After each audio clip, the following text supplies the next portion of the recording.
Hello friends, എല്ലാവർക്കും അർച്ചന ചേച്ചി LLB സീരിയലിന്റെ ലേറ്റസ്റ്റ് പ്രമോ റിവ്യൂയിലേക്ക് സ്വാഗതം. അങ്ങനെ രുക്കുവിന്റെ ആ കള്ളനാടകം കാരണം കൊണ്ട് അർച്ചനയും അച്ചുവും തമ്മിൽ വീണ്ടും അകലുകയാണ്. അവരുടെ ആ സഹോദര സ്നേഹത്തിന് വിള്ളലുണ്ടാകുന്നു. ചേച്ചിയോട് കാലിൽ വീണ് മാപ്പ് അപേക്ഷിച്ചിട്ടും അർച്ചന ഒന്നും മിണ്ടാത്തതുകൊണ്ട് തന്നെ അച്ചുവിന് വളരെ വിഷമമാണ്. അച്ചു അത് രുക്കുവിനോട് തുറന്നു പറയുന്നുണ്ട്. ചേച്ചിയും ഏട്ടന്മാരും ഇനി എന്നെ ഒരിക്കലും വിശ്വസിക്കില്ല, ഞാൻ അവരുടെ മുഖത്ത് എങ്ങനെ നോക്കുമെന്നൊക്കെ അച്ചു പറയുന്നുണ്ട്. അങ്ങനെ വീണ്ടും ചേച്ചി മിണ്ടാതെ നടക്കുന്നത് കൊണ്ട് തന്നെ അച്ചു വീണ്ടും അർച്ചനയോട് മാപ്പ് ചോദിക്കാനായി പോവുകയാണ്. എന്നാൽ രുക്കു അത് തടയുന്നുണ്ട്. അച്ചുവിനോട് പോവണ്ട എന്നും, ഒരു പ്രാവശ്യം മാപ്പ് പറഞ്ഞതല്ലേ, ഇനിയും ചേച്ചിയുടെ മുന്നിൽ പോയി മാപ്പ് അപേക്ഷിക്കേണ്ട ആവശ്യമൊന്നുമില്ല എന്ന് രുക്കു ദേഷ്യത്തോടെ പറയുന്നുണ്ട്. എന്നാൽ രുക്കു പറയുന്നതൊന്നും ഉൾക്കൊള്ളാൻ കഴിയാതെ അച്ചു പറയുന്നുണ്ട്, എനിക്ക് അവരുടെ തല്ലും തലോടലെല്ലാം പെറ്റ അമ്മയെ പോലെയാണ്. എനിക്ക് അമ്മയില്ലാത്തതിന്റെ വിഷമം എന്റെ ചേച്ചി ഒരിക്കലും എന്നെ അറിയിച്ചിട്ടില്ല എന്നൊക്കെ പറഞ്ഞ് ദേഷ്യപ്പെട്ടുകൊണ്ട് അച്ചു അർച്ചനയുടെ അടുത്തേക്ക് പോവുകയാണ്.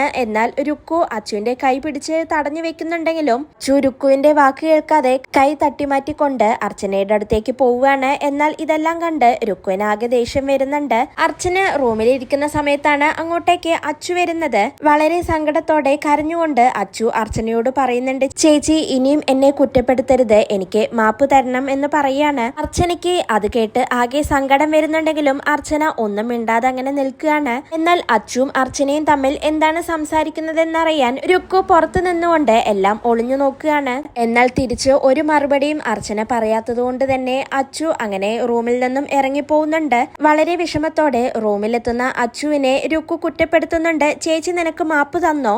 ക്ഷമിച്ചു എന്നുള്ള ഒരു വാക്കുപോലും അവര് പറഞ്ഞില്ലല്ലോ, അവരെയാണോ നീ പെറ്റമ്മയെ പോലെ കാണുന്നതെന്നൊക്കെ പറഞ്ഞ് രുക്കു അച്ചുവിനോട് ദേഷ്യപ്പെടുകയാണ്. എന്നാൽ തന്റെ ചേച്ചിയെ കുറ്റപ്പെടുത്തുന്നത് കണ്ട് അച്ചുവിന് അതൊട്ടും സഹിക്കുന്നില്ല. അച്ചു രുക്കുവിനെ നോക്കി ദേഷ്യത്തോടെ അങ്ങനെ നിൽക്കുകയാണ്. ഇതോടെയാണ് ഇന്നത്തെ പ്രമോ അവസാനിക്കുന്നത്. നാളെ വീണ്ടും ഒരു കിടിലൻ എപ്പിസോഡുമായി കാണാം. Bye, good night.